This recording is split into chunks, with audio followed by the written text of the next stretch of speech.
Welcome to the Legendary Upside podcast. My name is Pat Crane. You can follow my content at legendaryupside.com. With me today, Rich Hribar, Lord Reebs.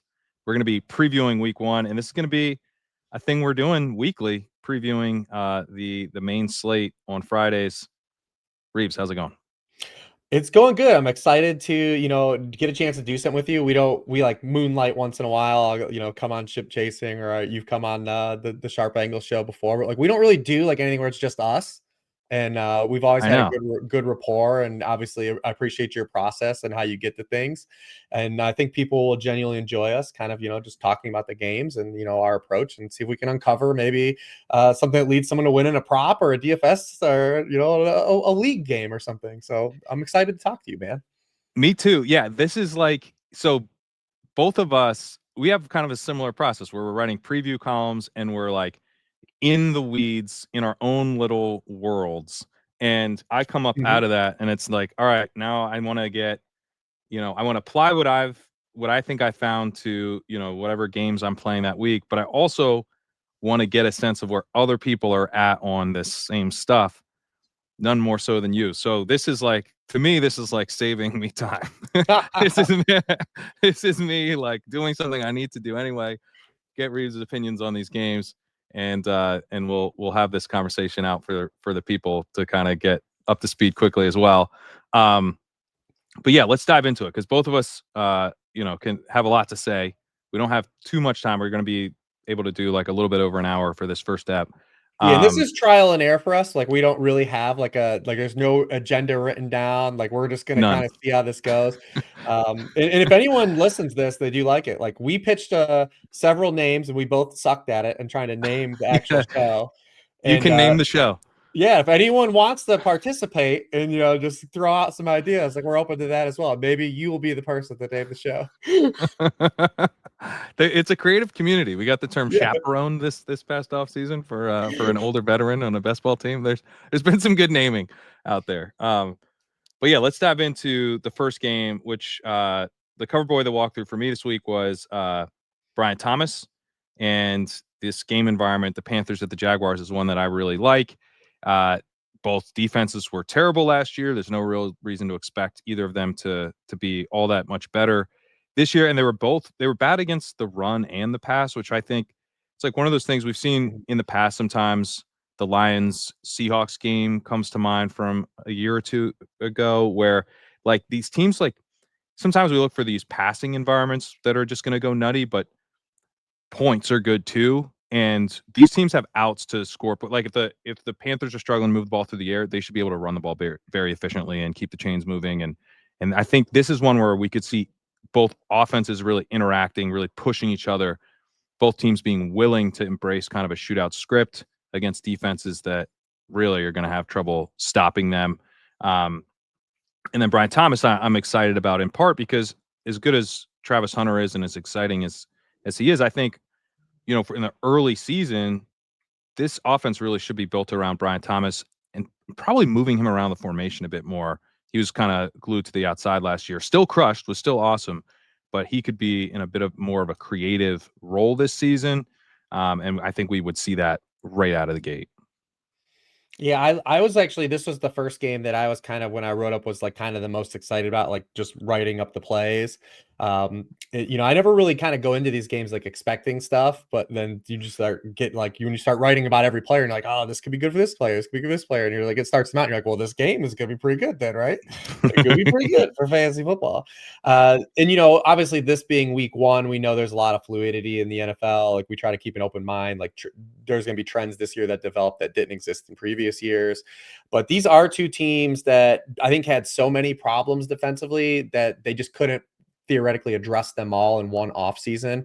We've seen Carolina basically choose their fighter and they said, hey, our run defense was historically bad. And that's actually been going on for 2 years. What if we just try to pour a bunch of resources into like the defensive linemen? They did this 2 years ago when their offensive line is real bad. And they just said like, well, what if we just allocate all our free agency to building up this offensive line? They kind of did that with their defensive line this year, but they're really rolling back kind of the same secondary. The other interesting development for the Carolina Panthers, and you brought up how bad their defense was last year.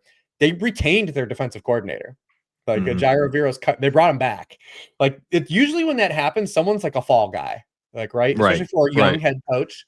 Like usually like they're like, hey, someone has to stand for this. And usually there's one of the coordinators has to fall on that sword. Even respected coordinators will have to Yes. fall on the sword. Yeah, Big Lou was the dude Yeah, last year for the Bengals, like, who went exactly. out. But the Carolina, like, got a free like, they're like, "Well, you guys just run everything back, bring back Jair Viro." And Jair Viro is one of these guys that was, like, a very static defensive play caller, which we kinda like for fantasy football because they never really adjusted for opponent. And maybe if the defensive line being better is something like that happens, but they really just were very stagnant. They just came out, they played a lot of like cover 3, a lot of coverage. They didn't blitz a lot. And we like that for fantasy football, kind of just knowing what to expect. The other thing we like too is like when we talk about just the preseason, like these little small samples we get, because it's like a quarter of a game, right? Like when you add everything up. Yeah. But we'd like proof of concept. And one of the things that Trevor Lawrence had a lot of issues with was he was like really just living on like a diet of like deep balls and just come with a low success rate anyways. He only Anthony Richardson threw the ball more downfield than he did last year. Like, that's not really Trevor Lawrence's game. And we saw Liam Cohen come in and like kind of get Baker going with like the quick Yep. passing game. And this preseason was that, Trevor Lawrence had really shallow air yards, 5.5 yards per attempt. He was just in rhythm. And when you pair that kind of like up, it's like, all right, well, we want to see Liam Cohen just get the ball out of his hands and give him more kind of like those like freebies, free squares. Who are those going to go to, right? Yeah, obviously Travis Hunter is going to get some, but we already seen Travis Hunter have like an upper body injury that Liam Cohen like said like it could impact the snap count. I think when we were going to see the Travis Hunter week 1 is the snaps Travis Hunter plays, he's got stuff called for him, or like 100%. right, It's like like it's like a package player, but like a much bigger version of that. yeah, like he's not be Kevontae Turpin. Right. He's Right. Right. yeah. But the same mindset of like we're making use of these snaps. Like there's a limited number of snaps we can give this guy on offense because we're also going to use him on defense. So when he's out there, there's going to be plays. His targets per out run is going to be really high. Yes, exactly. But the guy this is going to still like run through is, Brian Thomas Jr. And he was part of that proof of concept that we talked about. He was playing in the slot more at the end of last year, which we liked because that was something in college we just didn't really know. And it just turned out he was just roadblocked by Malik Neighbors. Like that was just Right. Malik Neighbors' role at LSU. It wasn't that he couldn't do it. And then we got a chance to do it in the NFL. You're like, oh yeah, this dude's just a really good receiver. He could do anything that you ask him to. And that was kind of why everyone was so bullish and just elevating him up over kind of that small sample, right? He's saying like, oh no, he's already shown like he's got everything we want. But then we saw Liam Cohen use him in the preseason, near the line of scrimmage, in the slot, getting kind of those horizontal routes. And if Jair Viro is just going to come out and run this back, like all this cover 3 stuff, like this is just like a huge boon for Brian Thomas Jr. in week 1. And then you get that added on layer of like the potential overall game environment. I ranked him wide receiver 2 this week Me overall. too. Yeah. So like I'm pretty bullish with you on him as well, with you being the cover boy and Carolina overall too. Like even if you discount everything, just against wide receiver 1s last year, they allowed 17.5 PPR points per game to those guys, a league high 13 touchdowns. So everything kind of just lines up for Brian Thomas Jr. to open the season like a really smash opportunity. So you and I have him wide receiver 2 this week. They play the Bengals next week. I think it's very likely it's just Jamar Chase, Brian Thomas, the top 2 wide receivers, like consensus after this game. That's where my head is at. I mean, this is a spot where we could see him installed as like the clear cut number 1 moving around the formation. We know he's extremely talented, and you get, quarterback taking a step forward and a better offensive design. What are your thoughts on the rest of this game? I mean, the Panthers passing game side is like a little harder to predict because Jalen Coker's out. I'm not that excited about Xavier Legette. And then the number 1 is going to be Tedero McMillan.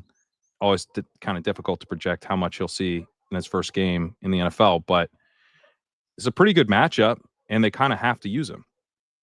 Yeah, that's kind of where I arrived. And Pete did the show yesterday with Derek Carr. I don't know if you watched it, but Got to throw to Hunter Renfrow. He's open. He did. He brought up Hunter. Hey, you got to throw to Hunter Renfrow. But we really haven't seen Hunter Renfrow outside of like one sample when all the Raiders were hurt, like really get targets. Right. For a guy that is always open, like right. The K dot of wide receivers. Yeah. So it's really tough for me to believe. And Dave Canales is one of these guys who's also as a coordinator openly talked about like he doesn't really care about diversity. Like he wants to just get his best guys the ball. Like I remember 2 years Yeah. ago when he got the job with Tampa Bay, and he was like, I just care about getting Mike Evans football as much as possible. We saw Deontay Johnson at the start of last year have like a really high target rate and be And good the with first Andy read Dalton. stuff was really high. Like he was Mhm. supposed to just be the constantly targeted X, and then it didn't So work it's yeah, and with the injury to Coker and then bringing Renfro back, I think there's some signal there that they don't want Leggett to be the slot guy. Mm. Like they, I do. That's where I think there is some signal with some of the moving parts, and I also think that also is like ties into a signal that they probably don't want Tet to just be.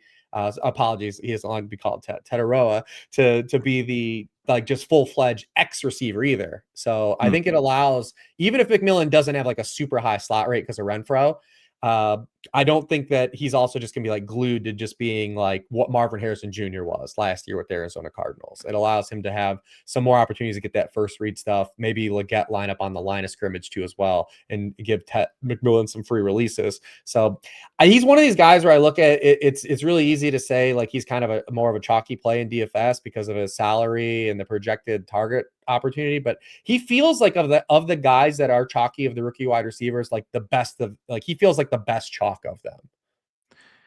Yeah, I think that's I mean, I like Ibuka too, but he's gonna Mhm. be really popular, so I think I'm with you. And he still has Big Mike. Like Big Mike Yeah, is not you're going to right. be.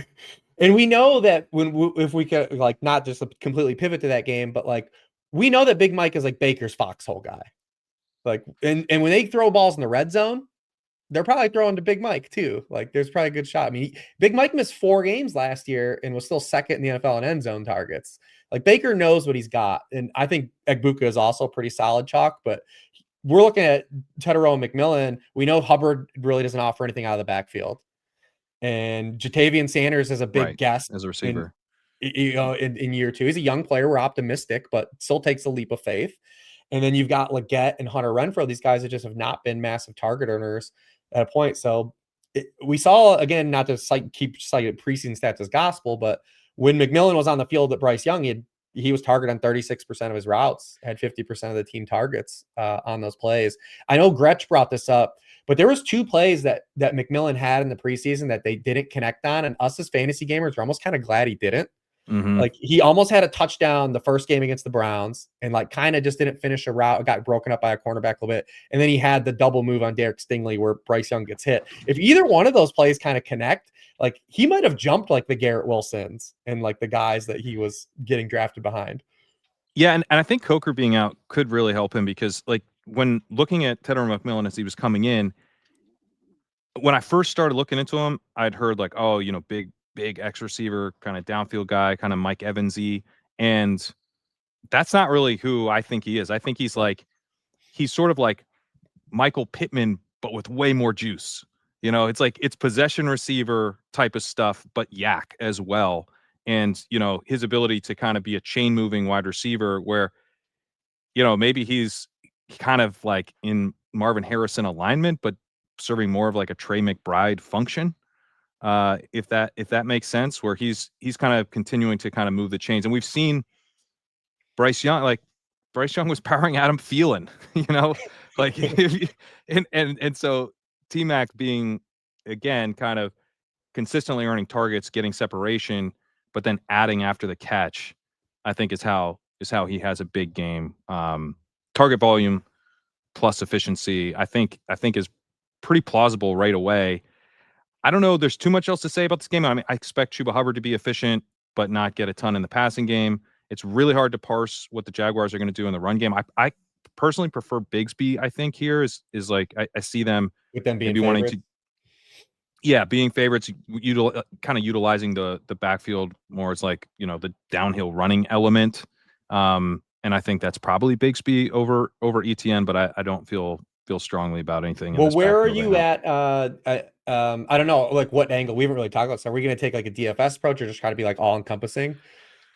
I kind of I'd prefer to do kind of just like the all encompassing route. Okay, so then I do think that there are 2 things to pose to you in this game that because one thing that we have a trouble with in week 1, right, is rankings versus week 1 rankings in relation to where ADP was, right? Because a lot of Right. gamers might draft a player and they took him in the spot and feel obligated to play him because they took him over this other player. There are two Right. players in this game that were definitely drafted as streamers, but I could see on rosters where they are appealing starts. Obviously, the first is Trevor Lawrence, and then the second guy would be Brenton Strange in this game. Um, Brenton Strange was a guy I had over Goddard, and we got okay run out with Goddard. But if you were in tight end premium, you scammed up. But like, guys that he like Colston Loveland versus Brenton Strange, right? Like Colston Loveland's first game against the Vikings. Like, how confident are you Brenton in him Strange. versus right? Like, so like Yeah. that's why I think these conversations are kind of interesting because you might have a lot of gamers might have drafted like Brenton Strange clearly as like tight end 18 or tight end 20 as their tight end two because like he might be a year two guy that or year three guy that pops. But you might be saying like, well, I drafted this guy over him, but yeah, it's like kind of where is the line to where like you would push a Trevor Lawrence or a Brenton Strange? Yeah. So like with Strange, I think that one of the things about week one that's kind of that I'm thinking through as I shift from the season long stuff to the week one stuff is there's things that we're gonna know like right away, and the kind of the thesis of the play with Strange is um that he's going to be like a key part of what they're doing, especially from routes. Like he's just going to be out there all the time and kind of like the full time K dot and type of thing. But then he actually might be like a part of the passing game, a part of the offensive design. And so I think he's like a high end tight end two type. Like I have him ahead of Hunter Henry.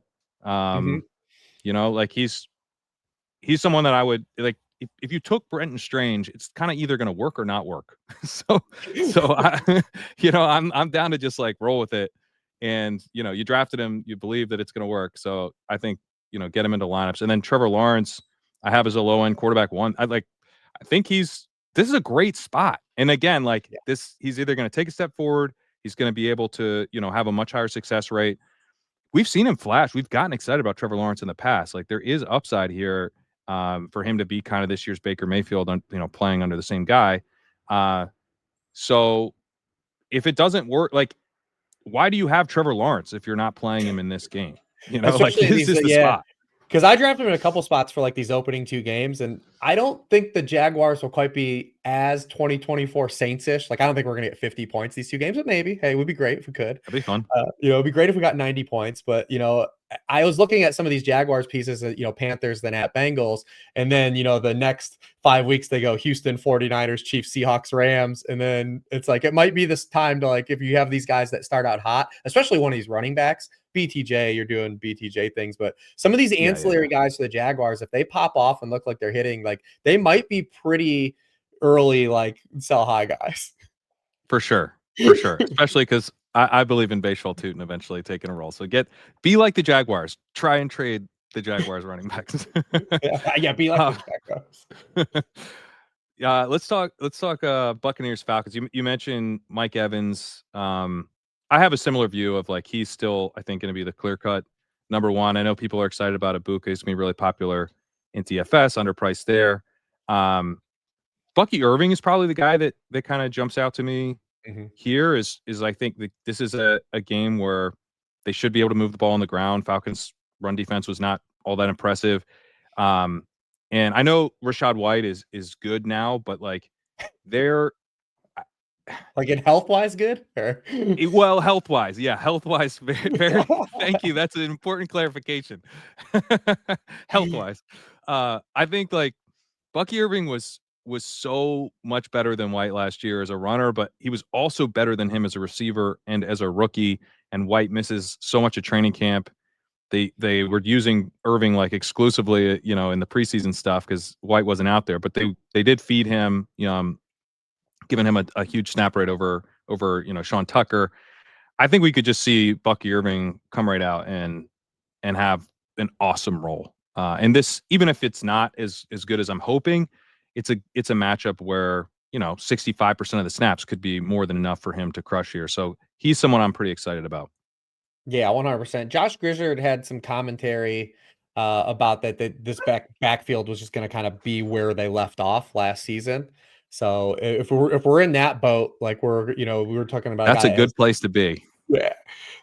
When he eventually took over after the week 11 bye in his full games, he got nicked up in one of the games. 21.7 touches per game, 135.8 total yards per game. My favorite Bucky Irving stat that just led me to believe just buy in on him. Because anytime you have one of these like day 3 running backs, like we've been down this Yeah. road before and gotten Lucy'd with the football a couple times on like a Thomas Rawls or like a James Robinson, but there's only one other running back since snap data was available that had over 1,500 yards from scrimmage on fewer than 50% of his team snaps, and it was Alvin Kamara as a rookie. And it's I just like if you're keeping that kind of company, I'm just gonna say, Yeah. all right, if I get burned, I get burned. But like, I'm not gonna treat him like Jeremy Langford or one of James Robinson. So I'm a firm believer that and this is a player like I think was undervalued in the draft process. Even I undervalued him Me just too. from like maybe some of the size stuff because the tackle breaking metrics and the receiving stuff was there. Like it was in his profile.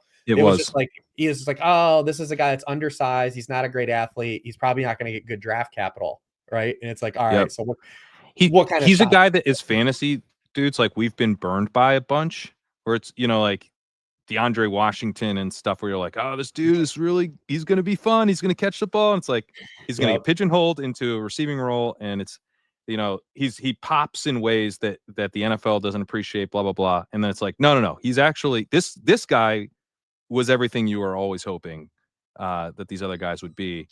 The thing about Irving that even like me, like looking back last year, as I'm trying to figure out like should I buy into this profile, I was really surprised at just how good the receiving profile was. Mhm. Uh, targets per outrun 21%, that was RB5. Yards per outrun 1.62, that was RB5. And then he was running back 2 in ESPN's receiver rating. Really good yak stuff. Matt Irby's done some work for Legendary Upside identifying yak is a key thing to look for with running backs. Just really efficient as both a receiver and a runner. I think Rachaad White's kind of providing cover there where people are mentally thinking of him as like the receiving down back. I'm not sure that he is. Like Irving is a better receiving back than Rachaad White, as well as being a much better runner. So Yeah, and I think if during the season, if you're holding one like Rachaad White, I actually think if Bucky Irving were to get injured this year and miss time, we would actually see more Sean Tucker on early downs mm, and maybe a compartmentalization of Rachaad White. Like I'm not sure, I'm not 100% sure that like he's just like Bucky's handcuff. yeah, this is all one of those spots. There's a few kind of key spots around the league where the offensive coordinator has changed. And I've used this argument with the Lions where, you have a guy who Mhm. was there, but he comes in and now it's his show. And what's he going to change? I feel like if you were observing, but not making decisions last year as a part of the Buccaneers, less Rachaad White seems like a good tweak. so I'm kind of counting on Grizzard there. Uh, anything else from this game? I gotta look it No, I up. mean we do have. I'm curious to see what Atlanta does defensively in this game. They did bring in Jeff Albrook. They were one of the guys who had teams that had a bad defenses with a first year head coach, and someone fell on a sword. Jimmy Lake fell on that sword, and they brought in Jeff Albrook, who was with Robert Saleh on the Jets. And when Saleh left the Jets last year and Albrook took over, like that defense fell apart. So I'm curious to see what they bring, and then the other side of the ball, I think, is interesting because we have these two offensive linemen now. Well, obviously the Falcons don't have Drew Dahlman on their team anymore, but they had really significant splits when he played and didn't last year. And now you lose Caleb McGrary.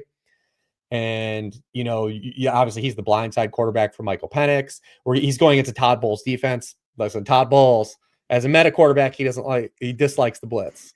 And a young quarterback missing his blindside tackle, like we're gonna Mm, see some blitzes dialed up, and I don't think it impacts Drake London because he's just gonna get so many targets, and yeah. you just let the fantasy gods take the wheel with the opportunities can get. But I did write up like kind of like Bijan Robinson. Like I'm not in a panic mode with him, but I do see how if like you took him 101 overall, like he's just like it could be more of like a meandering type of game for him where like you're really hoping he gets a touchdown. I could see like efficiency being an issue here where you're hoping he catches a lot of passes or gets into the end zone because this is a pretty significant injury. And I'm really curious to see how they calibrate because it's not just one lineman, it's two linemen now. And his backup, McGrary's backup, was Storm Norton, who's also going to miss the opening 8 weeks of the season as Mm. well. So they're on to their third guy that they would have played at this position against a really aggressive defensive-minded head coach. So I could see this if you're stacking this game in DFS. I think the Falcons side, I'm a little more concerned about like holding their end of the weight than I am the Bucs side. Yeah, I was also a little bit nervous about Robinson. Not like, Right. he's like RB2, but I put Gibbs ahead of him. I would have McCaffrey. Who knows with McCaffrey? We'll get to that. But the but like this is a spot where I could see after the week being like, should we have been drafting Josh Jacobs ahead of Bijan? Like this is Right. it starts to feel like, wait, this guy it looks like he's gonna score like 15 and a half, 16 points per game all of a sudden. He's gonna have the workload, but the offense is, we could panic. I'm not saying that any of those are rational good takes, but Because they play the Vikings next week too, like on the road. Again, Brian Flores is gonna throw a lot at Michael Penix, especially if this offensive line does have issues. So it could be like an early 2-week thing where it's just like kind of soft for Bijan. And I think he's gonna get enough touches and catch enough passes to be still like he's not gonna bottom out. No. And he would become a buy low guy yes. if there was panic in the streets. But I could see it being a frustrating start to the year for him. Yeah, because they have an early week bye too. I think they have a week 5 bye, so it could be like one of those like situations where you have the person with Bijan Robinson and they're like going into week 5 at like 1-3. And you're I like, love that we're hey, already talking I about know. bye week tweaks for the Falcons to save the season. But hey, man, this is the stuff you got to think about when you're in fantasy league. Hey, if you're that Bijan Robinson gamer is 1-3, like how can I make my team stronger? For real. Yeah, this is how you win. This is how you win, man. Bengals Browns. Anything jump out to you about this game? I think that just the most interesting component coming into this game with the Bengals is there seemed to be a clear emphasis from Zach Taylor on starting the year in a better capacity than they have. Obviously, the way they've started the year is just well documented. They're 1-5 in week 1 under Zach Taylor, and last year it cost them a playoff spot earlier in the season because they lost these games as favorites. They lose to the Patriots, they lose to they lost to Jacoby Brissett. Yeah, Jacoby Brissett, and we saw Joe Burrow play a lot more in the preseason than we had at all. He had 8 career preseason dropbacks, and health played a role into some of that. Mm-hmm. And then this year, 26 dropbacks. We're not going crazy, but there seemed to be an emphasis of like, hey, we don't want to squander these opening 2 games where we play the Browns and Jaguars. Like we want to win these games because we know the other games are going to be really hard for us because they do have another hard, like they can't waste losing to games that they're favored is basically what I'm saying. Right. And I think there's going to an emphasis on starting hot. Jim Schwartz has been like given a little bit of a problem to the Bengals. Like they played 2 kind of like very mad games against them last year, and that was when they were kind of starting to roll. But I do think the component that we have here is the Joe Flacco component. Last year, the first game they played the Browns was the game Deshaun Watson tore his Achilles. And if you also remember, that was the same game. Before the game, they made Jameson Winston inactive. Like everyone was all weird about it. Yeah. And then DTR had to come in that game because they couldn't go to Jameis because he was the emergency quarterback. He eventually got in the game at the end because DTR got hurt too. And then in the second time these teams played, just DTR outright started and played the whole game. So like the Bengals kind of never were really pushed, and they were able to just kind of like not really step on the gas at all. And like, does Flacco, and not that Flacco's bad, and it could be like there's an outcome where Flacco's not good enough either, but there also is an outcome where he is, and he can be effective against this Bengals defense that we have a lot of concerns about. They bring in Al Golden. We'll see what kind of he brings to the table, but the personnel is still very suspect. Yeah, not good. And if they get more push from this Browns offense, it doesn't even necessarily mean that Joe Burrow and Jamar Chase and T. Higgins need to be hyper efficient in the capacity like at their apex, because the Browns still have a good enough defense to throw at them in terms of pass rush, and the secondary is still really good. But if we just get more push from the Browns, you don't have to have elite efficiency. You just have to have more push than what they got last year in these 2 games. They just create more opportunity. So I'm more open on the Browns side of this being able to help facilitate this through the Bengals, and then the Bengals obviously emphasizing being better to open the year.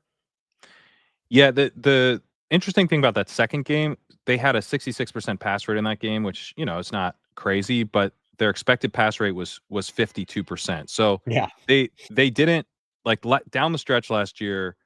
they really pushed the pedal to the floor with the passing, with their pass rate and the pass rate over expected.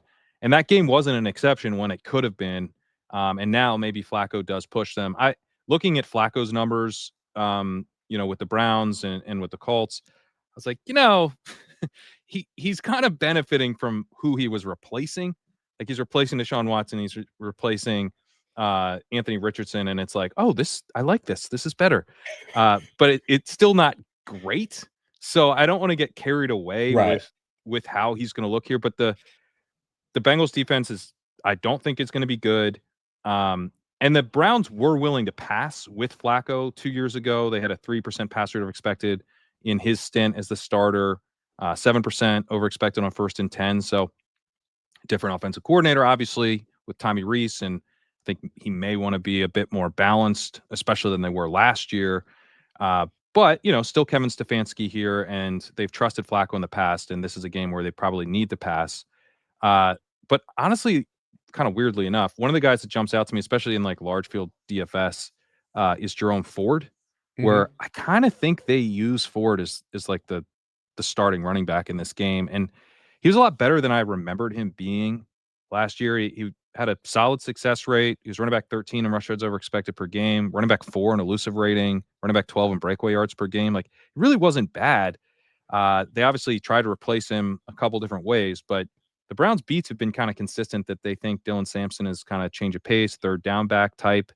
And so, maybe they're in a true split. Maybe it's actually Sampson, but I think I'm starting to lean that at least to start the year, it's probably Jerome Ford as the starting running back. And this is a pretty good spot actually for the Browns running game, I think.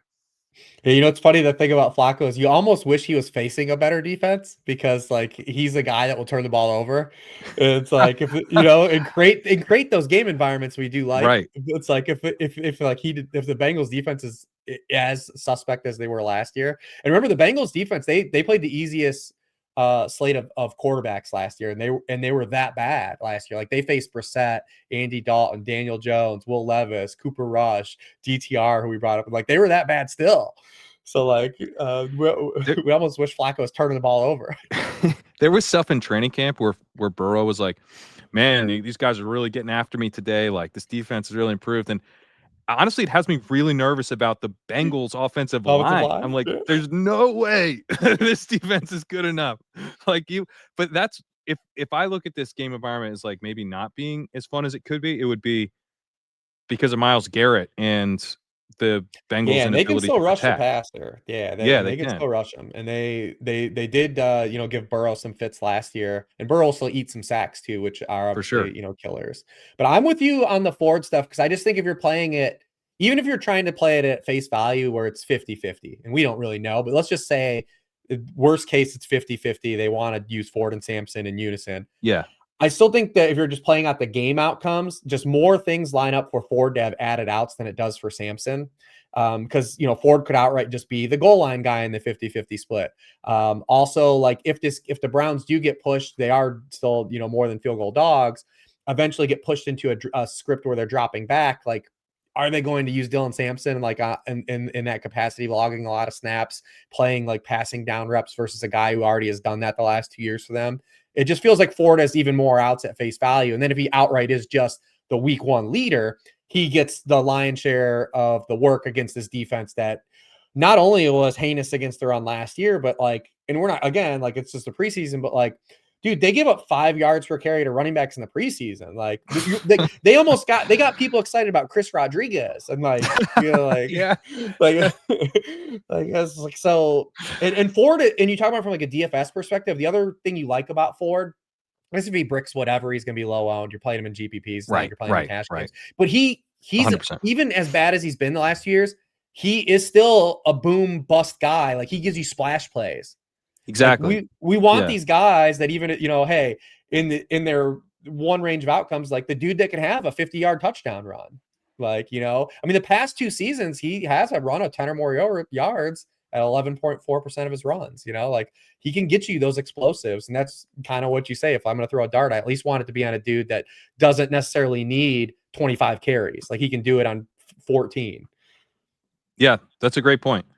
Um, anything else from this game, or you want to talk Dolphins Colts? No, I'm curious though, just about the tight ends. If you have a take, I mean, obviously Njoku is going to be really popular this week, but what I know, just because I don't want to placate to the you and the pander to you, but like Fannon's role in week one, like what are we looking at? Because he's min priced. Like is there a Yeah, shot if you're building a Flacco team?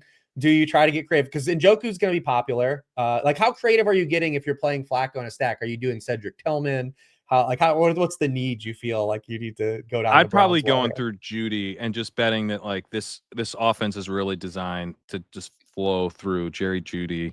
Um, and I would probably avoid Njoku. He's going to be really popular, and I don't know that I'd go to Fannin. I mean, he's cheap enough that maybe in a large field you could.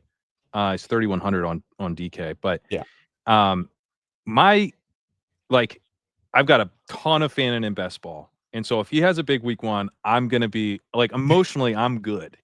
So I don't know that I need to So you like want to double invest. down? You just I said don't know that I need to. you don't want to double And down on the investment. and the thing is like for week one, I'm kind of thinking about what does success look like for Fannin? And like if he has like 55, 60% route participation Mhm. and is kind of eating into Njoku's role, that's success. I don't, Yes. and I'm not sure that makes him a great play, but it certainly hurts Njoku. So I think Njoku's kind of more fragile than the field would think. I would think that as someone who has a ton of Harold Fannin, but that's kind of Yeah. the Harold Fannin bull mindset to me is that Njoku's actually more fragile than people think, and that maybe Judy is the way to play this if you're looking at the Browns passing game. Beautiful. Uh, Dolphins Colts. This is another spot people are excited from DFS perspective about Daniel Jones. I know he's projecting well. When I wrote this up, I was like, yeah, I mean he kind of helps scam here. PPR volume, short completions, a bunch from Tyler Warren, Josh Downs, Michael Pittman. These the ADOTs of all these guys sub 10, and we're just racking up receptions. Alec Pierce is just running wind sprints, and then Daniel Jones is adding with his legs. Like I think it can work. I also kind of think it's fragile because looking back at one of the things I did is I was kind of like looking back at some of the numbers from previous seasons and kind of like zooming out a little bit on these some of these quarterbacks. And Daniel Jones stinks, man. He's no good. Like I don't think I want my week one to be about Daniel Jones. Yes. And it seems like a lot of people's week one will be in DFS. Um, Yeah, I'm I can surprised the see how it gap works, of but his projected ownership. And granted, we're doing this Friday; it could change. But his projected ownership versus the guy we just talked about, Flacco's, is yeah, yeah, significantly different. It's significantly different. I know one yeah, because runs he a little bit runs and one doesn't, but right, but one is right, actually potentially okay at quarterbacking. right, right, exactly. And we don't really have a large example except for that one season Brian Daboll like literally held Daniel Jones's hand. Like, I and know, maybe that man. That happens here. The other thing I'm concerned about from a Daniel Jones stance, and maybe this game like totally popping off, is so obviously everyone you talk to has talked to you about like the Miami secondary, right? Like they've talked about, oh, the Dolphins are coming this season with this secondary, but dude, their front seven is like legitimately a top 10 unit. yeah, they have And good pass rush. yeah, and they're bringing Bradley Chubb and Jalen Phillips back. They had Judon, Chop Robinson's there. And if you pressure Daniel Jones, like any iteration we've seen of Daniel Jones, if you pressure him, it's a disaster. Like, I mean, he averages under pressure for his career 5.3 yards per pass attempt. So I do think that the Dolphins inherently want, or the Colts want to run the football, insulate Daniel Jones. And if Yep. pressure is a problem, it's still more of an emphasis on a shorter passing game, which I think benefits still Michael Pittman the most. And I know people, you can get to Josh Downs, I think, but the problem with Josh Downs has, I think, with the Colts being favored in this game at home, and the game might not play out this way. We can definitely play devil's advocate here too. But if they're going to insulate Daniel Jones through the run game and the potential pressure he could face from this good Miami front seven, to me, it doesn't signal a lot of like three wide receiver sets. And that's always been the bugaboo with Josh Downs. Mm, It's like, mm. I'm a yards per out run bro guy too. I love it. But this is a guy who's played 16 plays the last 2 years in the NFL on 1 to 2 wide receiver sets. Like, it's just real hard. And from a DFS perspective, especially on this slate where there's just like a lot of wide receivers to play, like, I'm trying to get guys out of my wide receiver pool this week. Yeah, yeah. Like, I'm trying to just chop guys off. Like, oh, I got to find a way to cut a guy. And like, so I just don't feel like the need to take a guy that might be limited and maybe not have an 80% route participation share. Just, I get it. The matchup's good. And maybe Daniel Jones is going to unlock him like Wan'Dale Robinson. Right. That's the thing, the PPR scam. But like, like, I have a hard time getting the downs. I think if I had to play a Colts guy, I would still very much lean Pittman in this spot. I get that. His routes are definitely safer. What if I sell you on this? Daniel Jones dropping back, pressured immediately, strip sacked, return for a touchdown. Now they're in three wide receiver sets. Now we're cooking. Yeah, that's and it also, I mean, just outright, like, the Dolphins could just be better than the Colts. Yeah, for sure. Like, they're 1.5 home point favorites. Like, let's not act like they're like favored. Like, they're favorites. But I did the DFS show, the 4for4 show with Neil Orfield and Davis Maddock and Squirrel Patrol before this, and Neil mentioned Tua as someone that could be an interesting stacking option this week, and we all like Tyreek Hill actually as someone that, like, heading into week one, rancid vibes, but that keeps ownership low, salaries low, and that's like one of the. Aren't the vibes around Tyreek? And I get it because he has a history of creating these vibes for himself. But if you listen to any quotes about the Dolphins coaching staff or any Dolphins player, like, they're all positive on what Tyreek's been doing, like, in the building. They're like, he's locked in, he's motivated, he's doing all the work. He's talked about like returning punts if they need him to. But then, like, and I get it because Tyreek's created this own narrative for himself because of his history. But like, he didn't really do anything dumb this offseason. Like, all he did was say Devin Achane shouldn't be the goal line back. That was it. Who cares? Who cares? He's not the coach. We cared. We were like, this guy, shut up. Like, you're trying to win back your teammates and you're saying get Achane off the field. Like, come on. In the Tua stuff, and the other thing, Gordon looked pretty good. But the Tua commentary, like, that's what you want from Tua. Like, Tua, you want your quarterback to actually be a leader and say, hey, what happened at the end of last year can't happen. We're trying to, like, all play for our jobs here. You need to be on the board. You need to be on board. And that's what I want Tua to say. And Tyreek never came out after that and said, like, I took offense to that. So I don't know why. Like, I feel like we've manifested a lot of these Tyreek bad vibes because of the past, but like, I really don't think anything went wrong for him.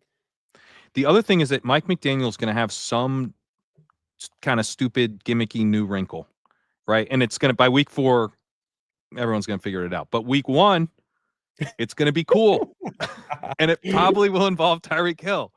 With Jonnu Smith's gone, maybe it involves Achane, but like, someone really fast is going to be doing something interesting that then will get solved. But for week 1, against a pretty bad defense, not a scary defense anyway.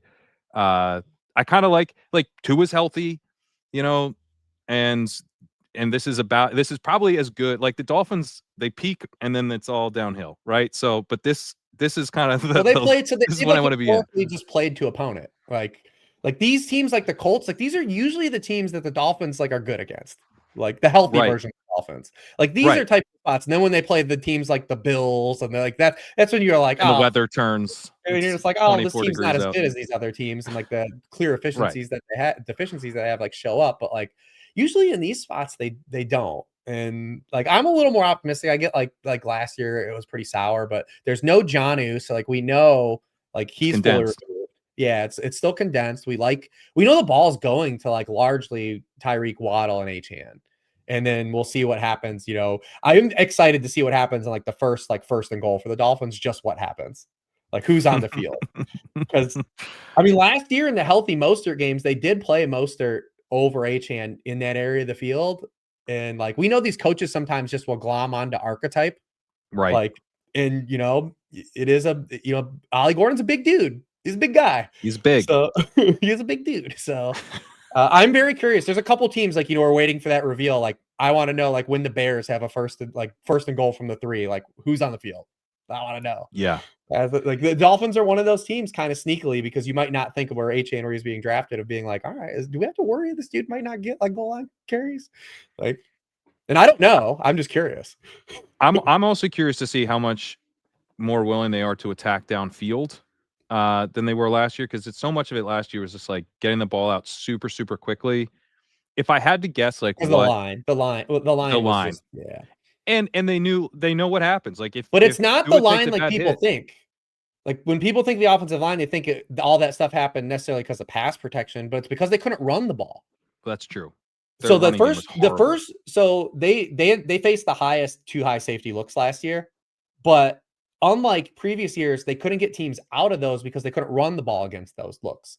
Mhm. And the first 2 years under Mike McDaniel, it was like, because they're the fastest wide receivers on the planet. Like the whole team is built off of like we used to build Madden rosters. Like we're going to sort by one attribute. All I want is the fastest guys. This is like how they built this offense.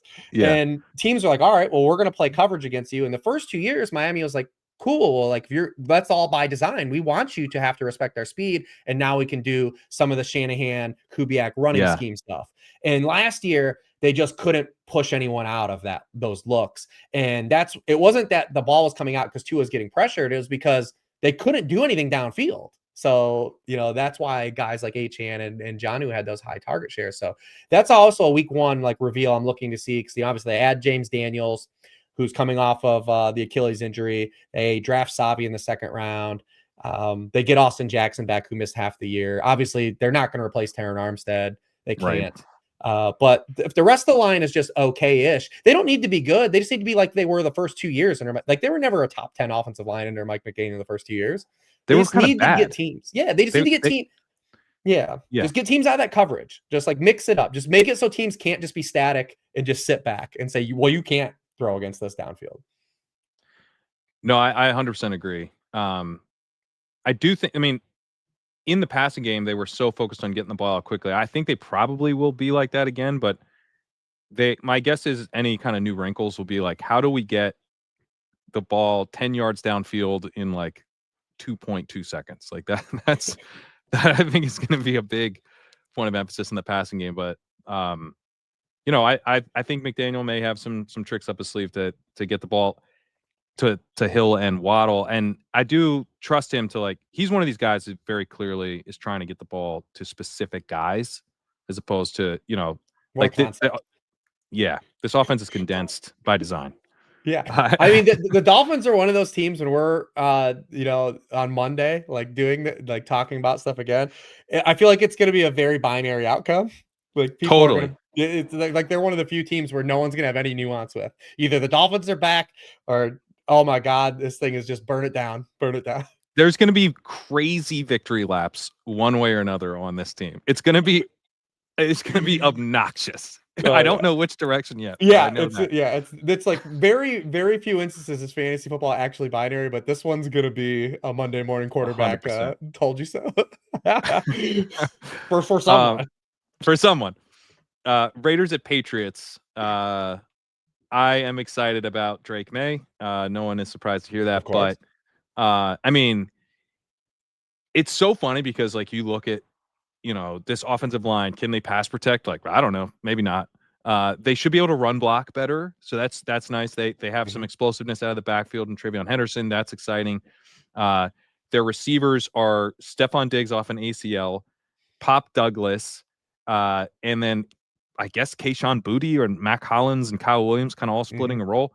Hunter Henry. It's, none of it's all that exciting, and yet it's so much better than last year.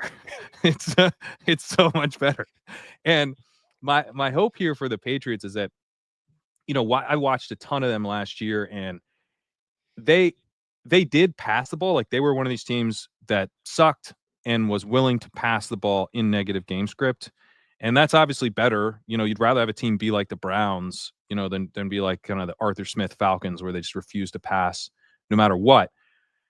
But it wasn't a fun version of that. They would kind of come out and just like grind out 3 and outs for a while until they got down, and then they would be completely one-dimensional and predictable. And I'm hoping that this year and this week in this matchup that they'll be actually able to run the ball more effectively and have, Travion Henderson adding, the threat of big plays out of the backfield. I think we'll still see decent amount of Ramondre Stevenson, but Oh yeah. I think we'll have an attack that's actually a bit more balanced and a bit more, able to kind of like work the run and the pass to kind of keep the chains moving, keep the defense on its heels a little bit, and that should improve things for Drake May, even if the passing rate is actually a little bit lower than we saw at times last year. Yeah, and this is a team, the Raiders. They actually retained Patrick Graham as defensive coordinator, and despite having Max Crosby, I mean, they were still 27th in pressure rate last year. So it may not even matter if the offensive line can really even pass block. And we might not know yet. We might even know in this matchup. And also, I mean, the other factor here is Josh McDaniels, getting on board. Like, there's a reason Josh McDaniels kept getting a chance to fail as a head coach, and it's because the dude can coach offense. I mean, you go back to that last full stint he had with that Raiders team. It was funny. He kept coming up on that show with Pete and like Brandon Marshall and Derek Carr yesterday because they were all had connections with him. But like I said, he coach offense though. Like that's what he does, and he's got a young player that's gonna like listen to him. Like Derek Carr talked about this. Like it's different than when Josh McDaniels has had some vets, but having like a young player that obviously was in a terrible situation last year. And also, you don't think Josh McDaniels wants to score some points on Mark Davis? Yeah, he's he want to score some points this game, but he's going to be a huge help for Drake May in this offense. The toughest part about Drake May, because he was like my number one target if I got froze out at one of the elite quarterbacks, I was like, well, I'm just going to wait for Drake May and see where I can get him. Is just like if you're playing in DFS, is like do you a la carte him? Do you try to stack him? Just because I imagine that we still won't see Diggs play 100%. I still imagine it's going to be a build up for Diggs. They're probably going to rotate, like you said, guys like Mac Hollins and Kayshon Boutte still in. So then it's like, all right, do we just go to Hunter Henry? I do think Travion becomes interesting. I think he's interesting enough of all the rookie guys, and obviously like you're just playing JT and Hampton based on volume. But of like the guys where it's like they're probably going to share some work. So do I have a huge run out? Henderson's like more appealing to me than RJ Harvey in week one. Although, they might just, the Broncos just might outright lead and get Harvey touches because I'm very slightly excited prefer to see Harvey because of the game script. And I totally get that. Yeah. And the offensive line. And I get that. I'm really excited though for what I think Josh McDaniels is going to do in this specific matchup with Travion Henderson in the receiving game. We saw, again, when we talk about just like needing proof of concept, right? Like all we care about in the preseason is like how they're utilizing players and like, are they putting them in these, spots? And we saw this. You say that, but Henderson like jumped 2 rounds in ADP based on how he looked. He got there because of the touchdowns, but yeah, he ran a route on 60% of the Drake May dropbacks. Because I'm not expecting him to get like a lot of running touches. He was also targeted on 44% of his routes. So like that me say is like they're doing what we talked about with Travis Hunter. To me, when the Travion Henderson snaps, his utilization rate is going to be really high.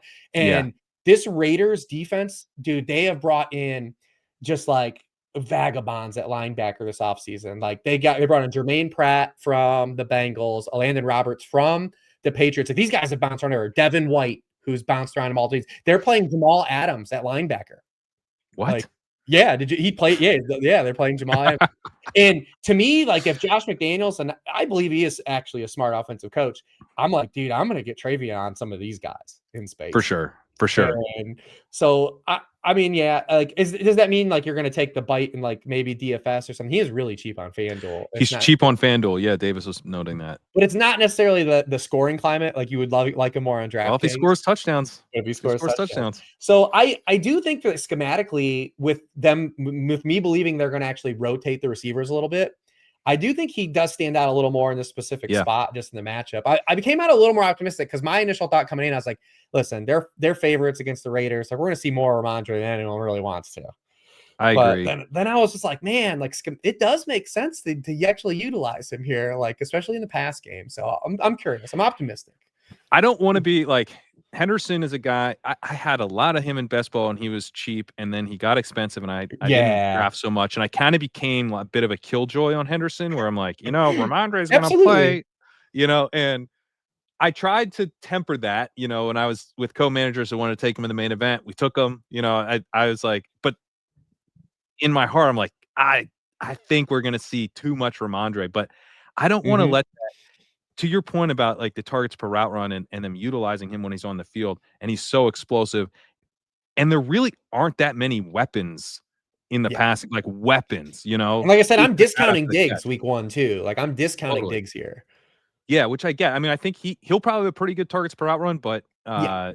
route participation, I agree, is not gonna be like locked in. So yeah, this is I don't wanna be like trying to take my 55% Ramondre Stevenson snap share to the bank as Trayvon Henderson goes off for 35. That seems Yeah, like I a don't think bad that's spot gonna to happen be in. either.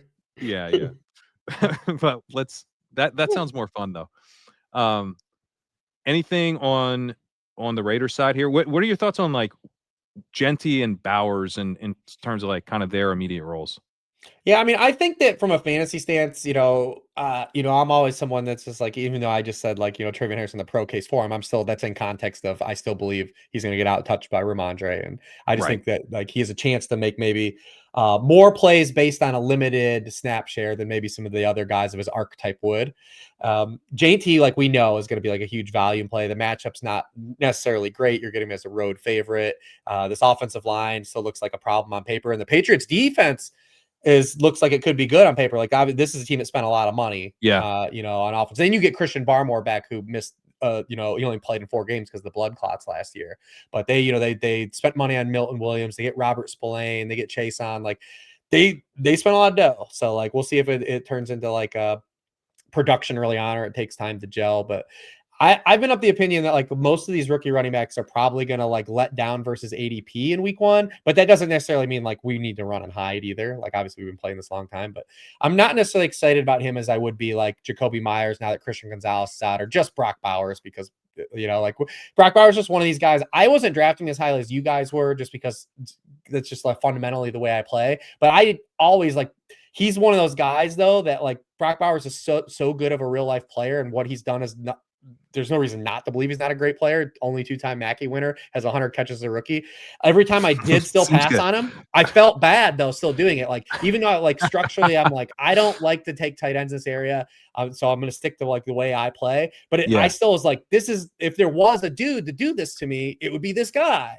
Like it would be Yeah. this guy. So like it's again because year 2 guy, he's just been immaculate for like these last 3 years. It's the same thing with Travis Hunter that I just tell people like I don't want to put a cap on Travis Hunter because he's consistently always just been great, like doing what he Yeah. does. Like, so like why say you can't do it? Like that's how I feel about Bowers, but it came down to a structural stance of the way I play. But I think if you're in these DFS streets this weekend, like you have the salary to pay up at tight end. Whereas like You last do. year, when we started to play DFS, as we started to move on, the meta became just playing for whatever Jamoke at tight end because McBride and Bowers and Kittle are expensive, but they're hard to fit in because of salary, and there are only 3 good ones. Like Right. everyone else is just playing all whatever their favorite flavor of bad dude was. And it rotated. Like there was a stretch where we got to play Tucker Kraft for a few weeks, and then we got to play a different dude. We got to play K Dotton for that stretch where like the dudes are out, the receivers. Like this week, though, we have pricing's a little bit loose. Like you have the salary to pay for a Bowers this week. So I have no problem with it, especially with road underdogs where we expect a lot of dropbacks. I don't care about the route stuff in the preseason. Even Pete Carroll told you not to care about it. So if the coach is telling us not to care about it, I'm not to care about it. I care about it like in a tiny bit in the sense that he was at 84% route participation, and you look at like Trey McBride, he's up Yeah. around above 90%, and that's where I would like him to get to. And so it makes it like less likely that happens and a little bit more likely that maybe he's like around 80 instead of, where he actually drops a little bit. It's picking nits, but that's Yeah. kind of how I took it. His targets per out run is gonna be awesome. Like there's just no way that they don't utilize him very heavily when on the field, and he's gonna take advantage of that. He earns targets on his own. They're gonna design the offense around him. I think he's an awesome play. Uh, yeah, pricing is very loose this week, so you can definitely afford him. You can also afford Trey McBride.